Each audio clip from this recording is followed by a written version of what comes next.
Hello friends, welcome to suggestive education. Suggestive এডুকেশনে সকলকে স্বাগত জানাই। পশ্চিমবঙ্গের বিভিন্ন পরীক্ষায় আসা জিকে কোশ্চেনগুলো যে আমরা প্র্যাকটিস করছিলাম, তো আমাদের এর আগে 300টি কোশ্চেন প্র্যাকটিস হয়েছে। আজকে আমরা 301 থেকে করব। তো আজকের প্রথম কোশ্চেন হচ্ছে, মেডিকেল কলেজ কলকাতা কত সালে প্রতিষ্ঠিত হয়েছিল? তো মেডিকেল কলেজ কলকাতা 1835 সালে প্রতিষ্ঠিত হয়েছিল। Option D. নিম্নলিখিত কোন ধাতুটি সবথেকে ভারী? তো এখানে সীসা, অসমিয়াম, পারদ, সোনা অপশান রয়েছে। তো এখানকার মধ্যে অসমিয়ামটা হচ্ছে সবচেয়ে ভারী। Option B. আত্মীয় সভার প্রতিষ্ঠাতা কে? তো আত্মীয় সভার প্রতিষ্ঠাতা হচ্ছে রাজা রামমোহন রায়। নিম্নলিখিত রাজ্যগুলির মধ্যে কোন রাজ্যটির সীমান্তের সঙ্গে মায়ানমারের সীমান্ত সংযুক্ত নেই? তো এখানে আসাম রয়েছে, নাগাল্যান্ড রয়েছে, মণিপুর, মিজোরাম। তো নাগাল্যান্ড, মণিপুর, মিজোরামের সঙ্গে কিন্তু মায়ানমারের সীমান্ত রয়েছে, আসামের সঙ্গে সীমান্ত নেই। মায়ানমারের সাথে সীমান্ত রয়েছে এমন রাজ্য অরুণাচল প্রদেশ, নাগাল্যান্ড, মণিপুর, মিজোরাম। ঠিক আছে। কংগ্রেস শব্দটি প্রাপ্ত হয়েছিল উত্তর আমেরিকার ইতিহাস থেকে। Option A. কোন রাজ্য প্রথমবার ত্রিস্তরীয় পঞ্চায়েতি রাজ ব্যবস্থা গ্রহণ করে? তো অ্যান্সার হচ্ছে রাজস্থান। রাজস্থান প্রথমবার পঞ্চায়েত ব্যবস্থা অর্থাৎ 3 স্তরের পঞ্চায়েতি রাজ ব্যবস্থা গ্রহণ করে। রাজস্থান প্রথম রাজ্য যা ত্রিস্তরীয় পঞ্চায়েত রাজ ব্যবস্থা গ্রহণ করে। এই ব্যবস্থাটি 1959 সালের 2রা অক্টোবর নাগাউর জেলায় তৎকালীন প্রধানমন্ত্রী জওহরলাল নেহরু চালু করেছিলেন। নিচের কোনটি বিয়ার মার্কেটকে সর্বোত্তম বর্ণনা করে? তো বিয়ার মার্কেটকে সর্বোত্তম বর্ণনা করে, বিয়ার মার্কেট বলতে একটি বাজার যেখানে দাম কমছে, ঠিক আছে, সেটাকে বিয়ার মার্কেট বলা হয়। তো অপশন বি হচ্ছে অ্যান্সার। একটি বিয়ার মার্কেট হলো এমন একটি পরিস্থিতি যেখানে দীর্ঘ সময় ধরে শেয়ারের দাম কমতে থাকে এবং বাজারের মনোভাব হতাশাবাদী থাকে। এটি সাধারণত তখন ঘোষিত হয় যখন একটি বাজার সূচক তার সর্বোচ্চ স্তর থেকে কমপক্ষে 20% হ্রাস পায়। কোন ব্রিটিশ রচয়িতা হ্যারি পটার সিরিজ এর জন্য বিখ্যাত? তো হ্যারি পটার সিরিজের জন্য বিখ্যাত J K. Rowling. Option B. Renaissance শিল্পের প্রতিষ্ঠাতা কাকে বিবেচনা করা হয়? তো রেনেসাঁ শিল্পের প্রতিষ্ঠাতা জিওত্তোকে বিবেচনা করা হয়। কোষের নিম্নলিখিত অংশগুলির অর্থাৎ কোষাণু, কোষের অঙ্গাণুগুলির মধ্যে কোনটি শুধুমাত্র উদ্ভিদ কোষের ভেতরেই দেখা যায়? তো এখানকার মধ্যে প্লাস্টিড শুধুমাত্র কিন্তু উদ্ভিদ কোষে দেখা যায়। বাকি নিউক্লিয়াস, মাইটোকন্ড্রিয়া, গলগি অ্যাপারেট সেগুলো প্রাণী, উদ্ভিদ কোষে দুটোতেই দেখা যায়। প্লাস্টিড শুধুমাত্র উদ্ভিদ কোষে দেখা যায়। যামিনী রায় একজন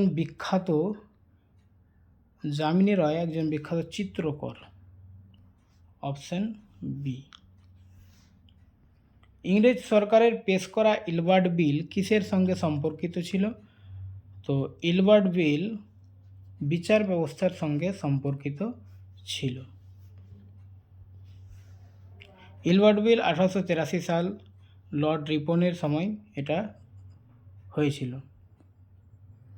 মহাত্মা গান্ধী চম্পারণ নামক যে স্থান থেকে আইন অমান্য আন্দোলন শুরু করেন সেটি নিম্নলিখিত কোন রাজ্যে অবস্থিত ছিল?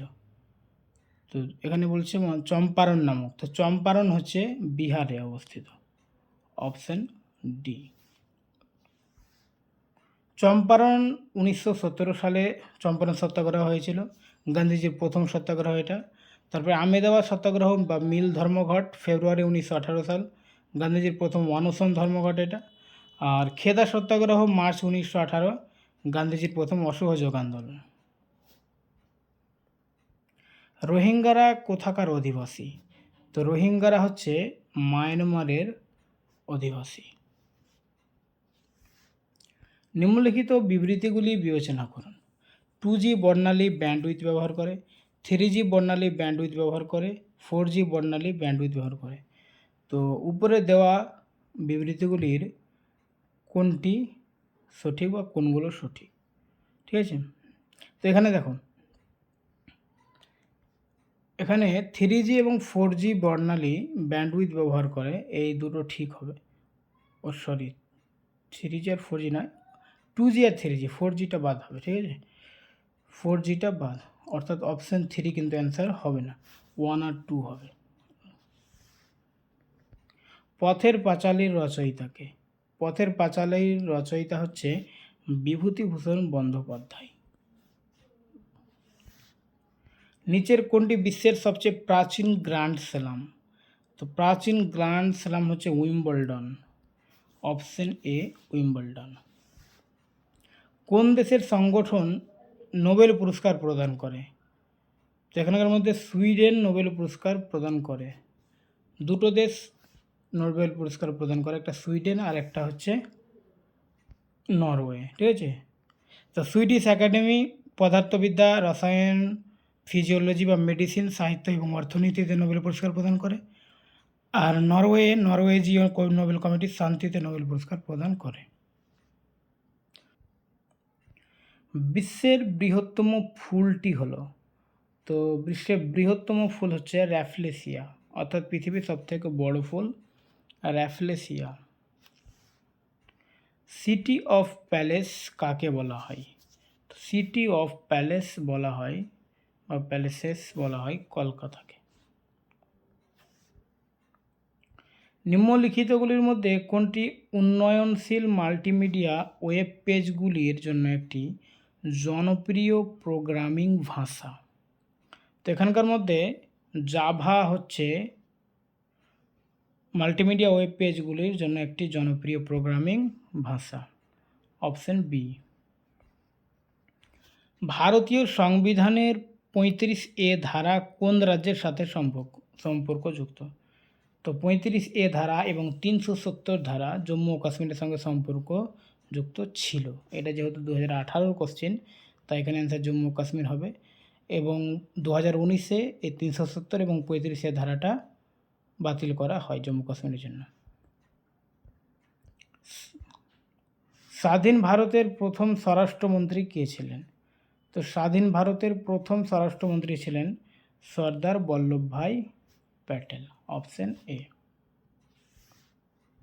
ভারতে ক্রীড়া প্রশিক্ষকদের সর্বোচ্চ পুরস্কার কোনটি? অর্থাৎ কোচ যারা, তাদেরকে সর্বোচ্চ পুরস্কার যেটা দেওয়া হয় সেটা হচ্ছে দ্রোণাচার্য পুরস্কার। দ্রোণাচার্য কে ছিল তোমরা অবশ্যই জানো, দ্রোণাচার্য ছিলেন অর্জুনের শিক্ষক, ঠিক আছে, কোচ ছিলেন, তাই তেনার নামে কিন্তু এটা দেওয়া হয়। লেক কোন দেশের মুদ্রা? তো লেক হচ্ছে আলবেনিয়ার মুদ্রা, অপশন ডি আলবেনিয়া। তো আজকে এই পর্যন্তই, এরপরে আমরা পরের কোশ্চেনগুলো নিয়ে আসবো। ওকে।